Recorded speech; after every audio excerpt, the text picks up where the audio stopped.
हाय। तो आज हम पढ़ेंगे जुडिशरी और लीगल सिस्टम इन इंडिया के बारे में। तो चलिए शुरू करते हैं। तो हमारी जो जुडिशरी है ना, इसके पहले सबसे पहले दो फीचर्स क्या क्या है। तो इसका पहला फीचर है, जो हमारी जुडिशरी है, इसका पहला फीचर क्या है? पहला फीचर है कि ये इंटीग्रेटेड है, और दूसरा ये है कि ये इंडिपेंडेंट है। ठीक है। तो इंटीग्रेटेड कैसे है? क्योंकि इनमें एक कोर्ट की हिरार्की है। ठीक है। सबसे पहले सुप्रीम कोर्ट आता है, फिर इसके नीचे हाई कोर्ट, और फिर सारे लोअर कोर्ट, सबऑर्डिनेट कोर्ट्स आते हैं। ठीक है। तो ये इंटीग्रेटेड है आपस में, ऐसा नहीं है कि एक स्टेट का अलग है दूसरे स्टेट का अलग है, नहीं। ये अपना एक इंटीग्रेटेड सिस्टम है कोर्ट्स का। ठीक है। दूसरा, ये इंडिपेंडेंट है। इंडिपेंडेंट है मतलब जैसे स्टेट के तीन जो ऑर्गन है, ठीक है, लेजिस्लेटिव, एग्जीक्यूटिव, हाँ, और जुडिशरी। तो ये दोनों तो आपस में इंडिपेंडेंट नहीं है। जो लेजिस्लेचर के लोग हैं वही एग्जीक्यूटिव में होते हैं। आपने एमपी एमएलए देखे होंगे, वही सारे मिनिस्टर बनते हैं। ठीक है। लेकिन जो जुडिशरी होती है ना, ये बिल्कुल इंडिपेंडेंट है।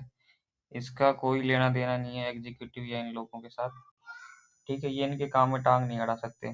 तो एक तो ये इंटीग्रेटेड है, दूसरी इंडिपेंडेंट है। ठीक है। तो अब देखते हैं जुडिशरी के टाइप कौन कौन से हैं। ठीक है। तो सबसे पहले आती है हायर जुडिशरी। ठीक है।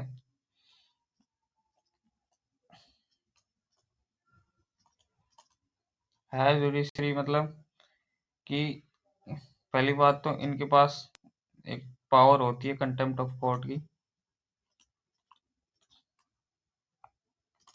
और फिर दूसरी इनकी खासियत ये होती है कि कोर्ट ऑफ रिकॉर्ड होते हैं। ठीक है। कंटेम्प्ट ऑफ कोर्ट यानी ये अपने कंटेम्प्ट के लिए किसी को पनिश कर सकते हैं। ठीक है।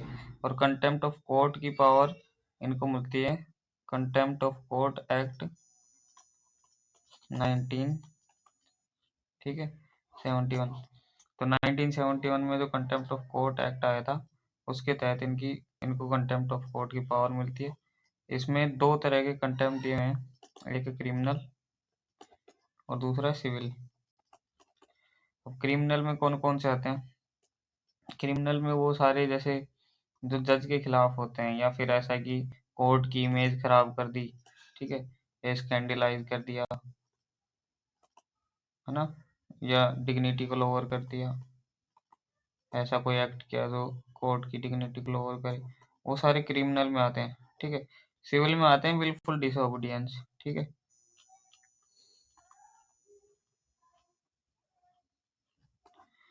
ठीक है। तो ये दो टाइप के कंटेम्प्ट हो गए, जो कंटेम्प्ट ऑफ कोर्ट।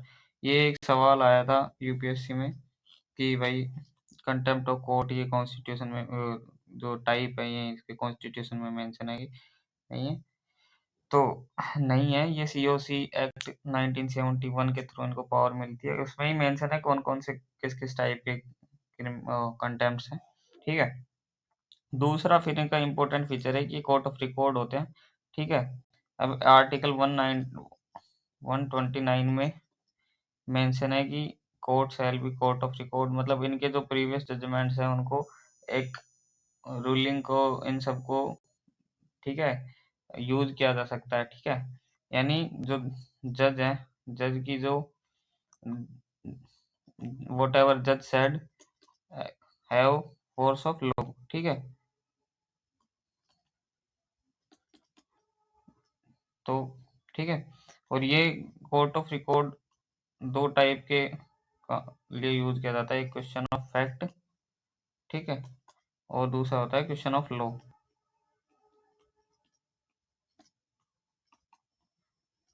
ठीक है। तो आपके लिए अभी इतनी जानकारी बहुत है। ठीक है। तो अब आगे देखते हैं इनके बारे में।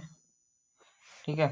तो हायर जुडिशरी के जो दो हायर जुडिशरी कौन कौन सी है, ठीक है। तो पहली है सुप्रीम कोर्ट, ठीक है, और दूसरी हाई कोर्ट। तो हाई कोर्ट जो है ना, सुप्रीम कोर्ट सबसे जरूरी है। हाँ, तो सुप्रीम कोर्ट जो है ना, अब सुप्रीम कोर्ट अब सबसे पहले तो देखते हैं कि ये इस्टेब्लिशमेंट किसके थ्रू होती है। तो आर्टिकल 124 जो है कॉन्स्टिट्यूशन का, वो कहता है कि there shall be a supreme court, यानी ये इस्टेब्लिशमेंट के बारे में बताता है। और जो आर्टिकल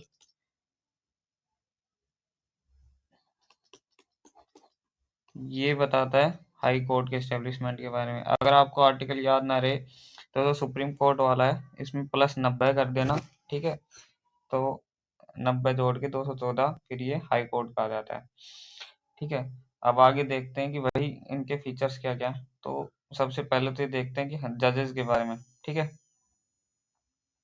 तो इन दोनों के जजेस जो हैं ये अपॉइंट तो होते हैं प्रेसिडेंट के द्वारा, दोनों के ही, ठीक है। लेकिन ओथ जो है ना, ओथ सुप्रीम कोर्ट वाले को प्रेसिडेंट दिलाता है और स्टेट वाले को, हाई कोर्ट वाले को गवर्नर दिलाता है, ठीक है। और सबसे जरूरी बात क्या है कि जैसे रिमूवल है, दोनों का ही पार्लियामेंट के थ्रू होता है, पार्लियामेंट में पास करवाना पड़ता है, ठीक है, वो भी स्पेशल मेजोरिटी के साथ, ठीक है। हाई कोर्ट हो या सुप्रीम कोर्ट, दोनों के जज को स्पेशल मेजोरिटी के साथ पास करवाना पड़ता है। और जो रिमूवल है, ये इसके दो ग्राउंड्स मेंशन है वैसे तो, ठीक है। लेकिन में जो इनका एक अलग से जजेज इंक्वायरी एक्ट है उसमें मेंशन है कि भाई किस किस ग्राउंड्स पे सुप्रीम कोर्ट या हाई कोर्ट के जज को हटाया जा सकता है। लेकिन जो कॉन्स्टिट्यूशन में मेंशन है ना, कॉन्स्टिट्यूशन में दो ही मेंशन है, ठीक है। एक तो प्रूव्ड मिसबिहेवियर और दूसरा है इनकैपेसिटी, यानी वो, ठीक है। ये सिर्फ दो ग्राउंड्स मेंशन है कॉन्स्टिट्यूशन में, और बाकी के पूरी प्रोसेस वगैरह जो जजेज इंक्वायरी एक्ट है उसमें मेंशन है, ठीक है। अब कंटेम्प्ट ऑफ कोर्ट की पावर के बारे में देख लेते हैं। तो इसका जो कंटेम्प्ट ऑफ कोर्ट है, ये सिर्फ खुद के कंटेम्प्ट के लिए पनिश कर सकता है, ठीक है। लेकिन हाई कोर्ट जो है, इसकी कंटेम्प्ट ऑफ कोर्ट की पावर ये है कि ये खुद के साथ साथ लोअर कोर्ट के कंटेम्प्ट के लिए भी कर सकता है। कहने का मतलब इसकी वाइडर रेंज है, ठीक है। ये ज्यादा ज्यादा चीजों के लिए पनिश, ज्यादा पावर है इसके पास कंटेम्प्ट ऑफ कोर्ट की कंपैरिजन विद सुप्रीम कोर्ट, ठीक है। अब आगे देखते हैं कि लोअर कोर्ट्स और उनके टाइप्स क्या क्या हैं। तो अब आगे चलते हैं, ठीक है।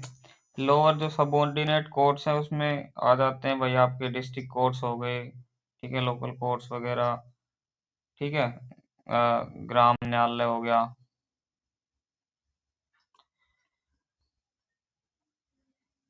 ठीक है, लोक अदालत,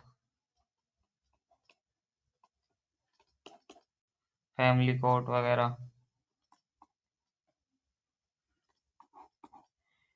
ठीक है।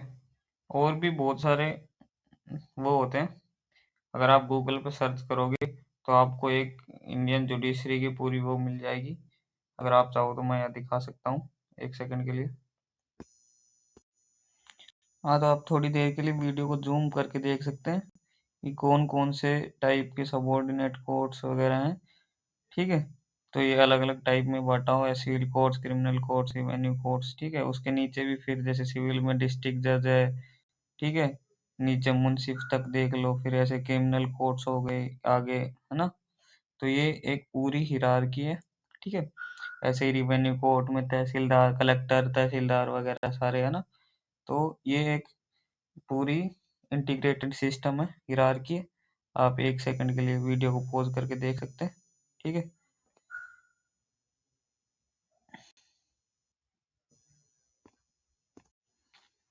ठीक है, तो जो ये है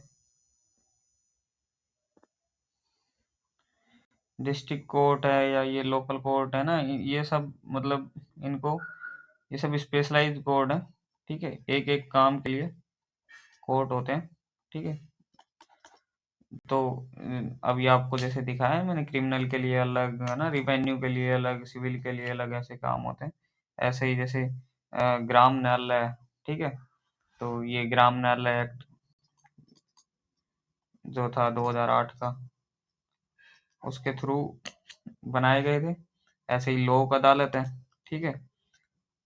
तो लोक अदालत का ऐसा है कि इसमें सिर्फ सिविल जो मैटर्स होते हैं ना, वो आते हैं। क्रिमिनल मैटर्स इसके अंदर नहीं आते, लोक अदालत के अंदर, ठीक है। ये लोग लोक अदालत के अंदर ये सब नहीं आते। अब और वैसे ये मेंशन भी है, जो लोअर कोर्ट्स और लोक अदालत है, या आर्टिकल 39A जो है, ठीक है, उसके जो अपना डीपीएसपी का पार्ट है, जिसमें कहा गया है कि हाँ भाई सबको जस्टिस वगैरह प्रोवाइड कराओ, फ्री एंड, है ना, जो फ्री लीगल एड है, उसके बारे में जो भी कहा गया है ना आर्टिकल 39A के अंदर, तो उसके थ्रू इसकी, अब ऐसे ही करें, आगे चलते हैं। जैसे फैमिली कोर्ट है, ठीक है। अब फैमिली कोर्ट किसके लिए होंगे भाई? फैमिली मैटर्स वगैरह के लिए, ठीक है। और आप जैसे इनकी अपील है, तो आप हाई कोर्ट वगैरह में अपील कर सकते हो, ठीक है। या हाई कोर्ट या कोई लोअर कोर्ट में, डिस्ट्रिक्ट कोर्ट वगैरह, वहाँ अपील कर सकते हो। तो इस तरीके से आगे चलता है।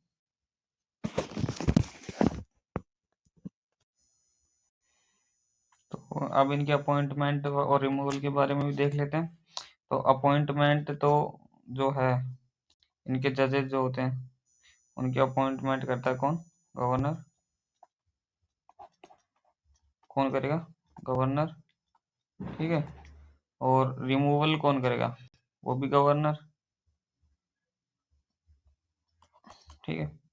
तो ये स्टेट के थ्रू ही अपॉइंट होते हैं। इनका जो है कि इनका पैसा कहाँ से मिलता है, तो जैसे सुप्रीम कोर्ट के जो जजेस हैं, उनको पैसा मिलता है consolidated fund of India, CFI से, ठीक है। ऐसे ही जैसे हाई कोर्ट या लोअर कोर्ट्स जो हैं, डिस्ट्रिक्ट कोर्ट वगैरह, उनको मिलता है कंसोलिडेटेड फंड ऑफ स्टेट के अंदर से, है ना। तो वहां से इनको पैसा मिलता है, तो ये याद रखना, ठीक है।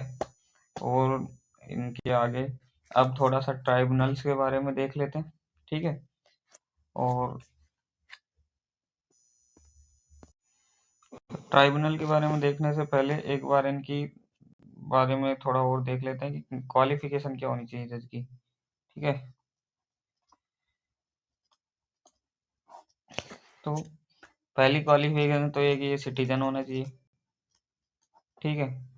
दूसरा, अगर ये लॉयर है, 10 साल से ज्यादा तक लॉयर, ठीक है, होना चाहिए, किसी हाई कोर्ट का या सुप्रीम कोर्ट का, ठीक है।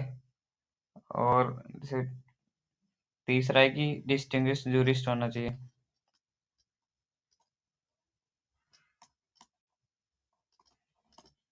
तो ये 3 इसकी क्वालिफिकेशन हो गई, ठीक है। तो ये आप याद रखना, ठीक है, कि क्या क्या है क्वालिफिकेशन, ठीक है। ऐसे ही हाई कोर्ट का है, तो हाई कोर्ट के लिए भी सेम सा ही है, ठीक है।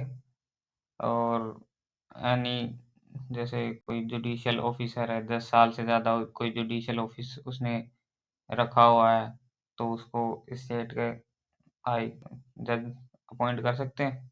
ठीक है, सैलरी मैंने बता ही दिया आपको कि जैसे सुप्रीम कोर्ट का होगा तो उसको सीएफआई से मिलेगी, स्टेट वगैरह या हाई कोर्ट का होगा तो उसको कंसोलिडेट फंड ऑफ स्टेट से मिलेगी।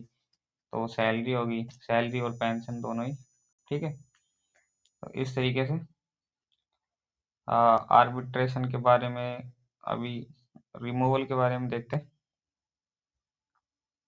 रिमूवल शायद मैंने बता दिया आपको, लेकिन एक बार फिर रिमूवल के बारे में फटाफट से देख लेते हैं। दो कॉन्स्टिट्यूशन में ग्राउंड मेंशन कौन कौन से, पहला अप्रूव्ड मिसबिहेवियर, ठीक है, और दूसरा इनकैपेसिटी। ठीक है, लेकिन जो जजेज इंक्वायरी एक्ट है उसमें पूरा मेंशन है प्रोसेस। ठीक है, कि 3 मेंबर की कमेटी होगी। ठीक है, फिर ये इंक्वायरी करेंगे 3 मेंबर, एक सुप्रीम कोर्ट का जज होगा, सीजीआई होगा, ठीक है, डिस्टिंग्विश्ड जूरिस्ट जो भी, और फिर बाद में जब कमेटी रिकमेंड करेगी तो उसके बाद रिमूवल मोशन आएगा। ठीक है, जिसपे अगर लोकसभा है तो 100 मेंबर के साइन चाहिए। ठीक है, राज्यसभा है तो 50 मेंबर के साइन चाहिए। ठीक है, और फिर इसका ऐसा है कि स्पीकर के ऊपर है कि वो एक्सेप्ट करता है या नहीं करता। इस रिफ्यूज भी कर सकता है अगर स्पीकर चाहे, उसको लगता है कि नहीं सही नहीं है। ठीक है, और सबसे ज़रूरी बात की जो स्पेशल मेजोरिटी है, ठीक है, उससे पास होना चाहिए, यानी जो 2/3 है प्रेजेंट एंड वोटिंग का, उससे पास होगा तो ही हटा सकते हैं। तो इस तरीके से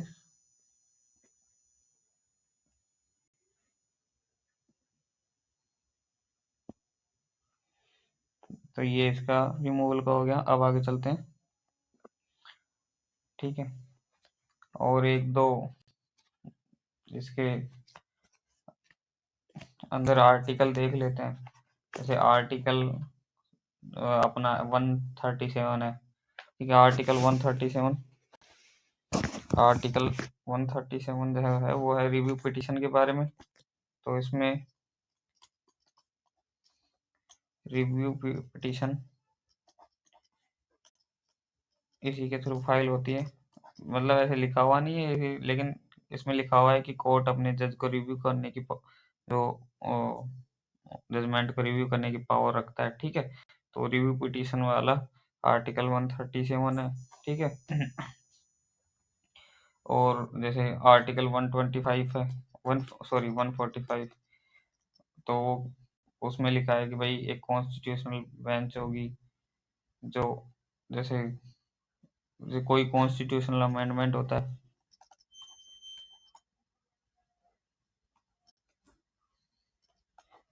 तो ये इसकी कॉन्स्टिट्यूशनलिटी के बारे में चेक करेगी।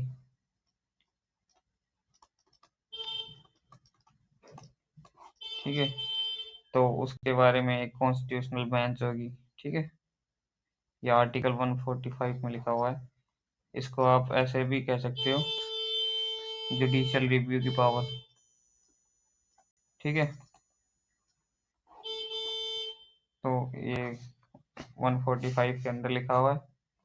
ऐसे ही आर्टिकल जो 142 है ना, तो उसमें जैसे 142 है, उसमें ऐसा लिखा हुआ है कि अगर कोई कानून बना हुआ नहीं है ना लेजिस्लेचर के द्वारा, तो सुप्रीम कोर्ट जो है रूल बना सकती है if there is no legislation available. जैसे कि विशाखा गाइडलाइंस आपको पता ही होगा। ठीक है, बाद में तो जो वर्क प्लेस पे prevention of sexual harassment at work place,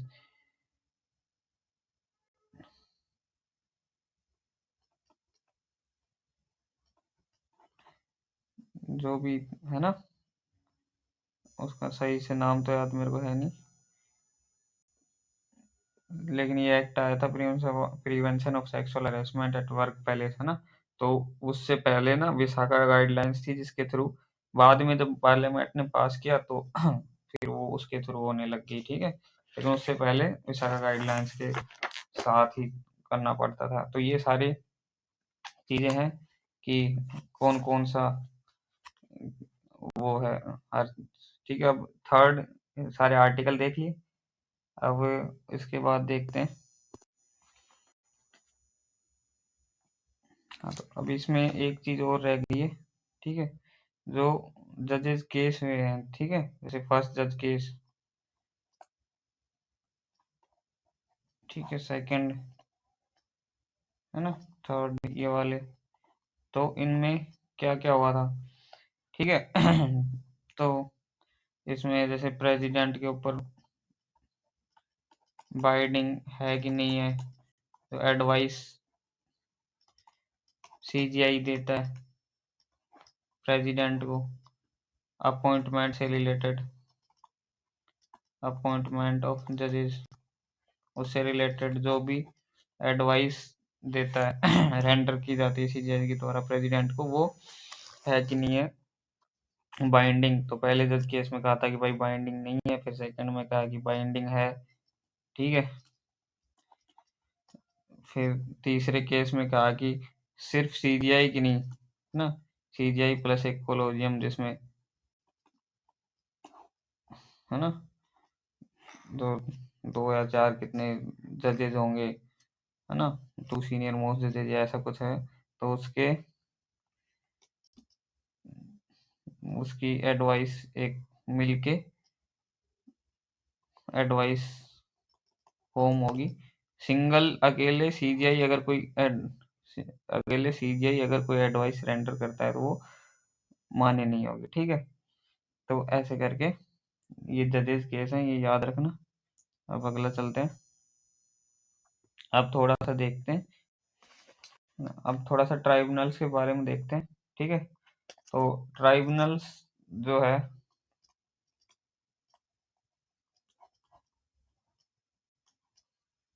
जैसे मैंने आपको बताया था कि आर्टिकल 139 ए क्या है ना, उसमें जैसे बताया कि फ्री लीगल एड और बाकी सब चीज़ों के बारे में कि सबको इक्वल जस्टिस मिलना चाहिए, है ना। तो जस्टिस सबको एक्सेसिबल होना चाहिए, तो उसके उन सब के लिए ही फिर बाद में डिफरेंट टाइप्स ऑफ कोर्ट्स ने अलग तो सरकार ने बनाए, है ना। तो ट्राइब्यूनल वैसे कहाँ मेंशन है अपने, जैसे कॉन्स्टिट्यूशन है उसमें तो 323A और 323B, ठीक है, वहाँ पे मेंशन है, ठीक है। पार्ट जो 14 है, पार्ट 14A, ठीक है। लेकिन रेयरली इनके बारे में बस इतना याद रख लो, अगर पूछेगा तो आर्टिकल इसके बाहर नहीं पूछेगा, आर्टिकल 323, ठीक है। तो जैसे पहले टाइप की ट्राइब्यूनल्स हैं, है ना, तो उसको बोल ट्राइब्यूनल्स के बारे में पहले बेसिक चीजें देख लो कि एक तो ये कॉन्टिनेंटल लॉ फॉलो करते हैं, ठीक है। तो जो अपने कॉन्टिनेंटल लॉ होते हैं कॉमन लॉ फॉलो नहीं करते, जो अपने कोर्ट्स वगैरह होते हैं वो कॉमन लॉ फॉलो करते हैं, ठीक है। और जो ये होते हैं कॉन्टिनेंटल लॉ को फॉलो करते हैं। और इसमें जैसे ऐसा नहीं है कि भाई अपने कोर्ट्स वगैरह हैं उनमें तो फॉर्मल प्रोसीजर होती है, इनमें कोई फॉर्मल प्रोसीजर नहीं होती, ठीक है। इसमें क्या है, जो लीगल या एडमिनिस्ट्रेशन एडमिनिस्ट्रेशन के लोग भी बैकग्राउंड के लोग हैं वो भी जजेस वगैरह बन सकते हैं, या अदर बैकग्राउंड के वो भी इसमें वर्क कर सकते हैं। लेकिन कोर्ट्स में क्या है, कोर्ट्स में स्पेसिफिकली लो बैकग्राउंड के लोग होंगे, वही जो लीगल बैकग्राउंड होगा वही काम कर सकते हैं, ठीक है। तो इसमें कोई फॉर्मल प्रोसीजरल लॉ भी नहीं होता इसमें, है ना, कोई बाउंड नहीं है ये, ठीक है। तो ये स्पेसिफिक ब्रांच होती है इनकी है ना। जैसे नेशनल ग्रीन ट्राइब्यूनल है, तो किसके लिए काम करेगा, ठीक है। उसका काम है कि भाई जो अपने एनवायरनमेंट वगैरह की जितने भी रिलेटेड मुद्दे हैं उनके बारे में, है ना, तो उन सारे लिटिगेशंस को वो देखती है ऐसे ही करके। इनके जो आर्टिकल 321A है ना, ये बताता है एडमिनिस्ट्रेटिव ट्राइब्यूनल्स के बारे में, ठीक है।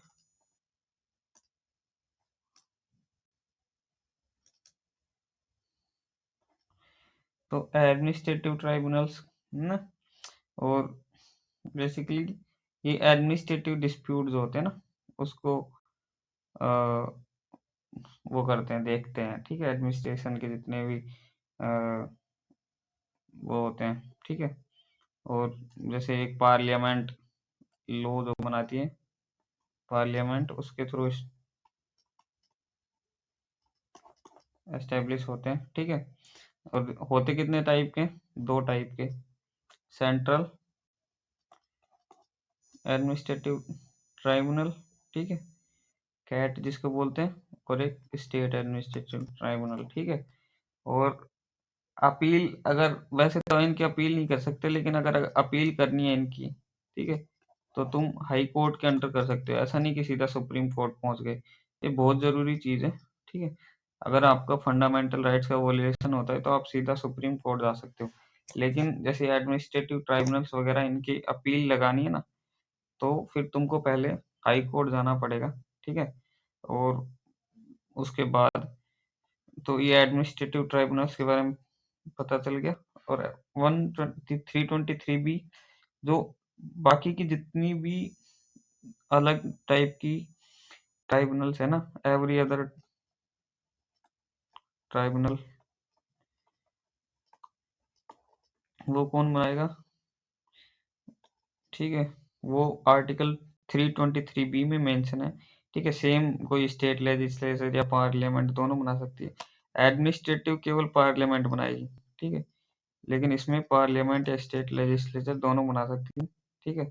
और अपील का वही प्रोसीजर है, हाई कोर्ट फिर सुप्रीम कोर्ट, ठीक है, सेम ऐसे ही उसमें है, ठीक है। तो इस तरीके से अपना ट्राइब्यूनल भी खत्म होता है।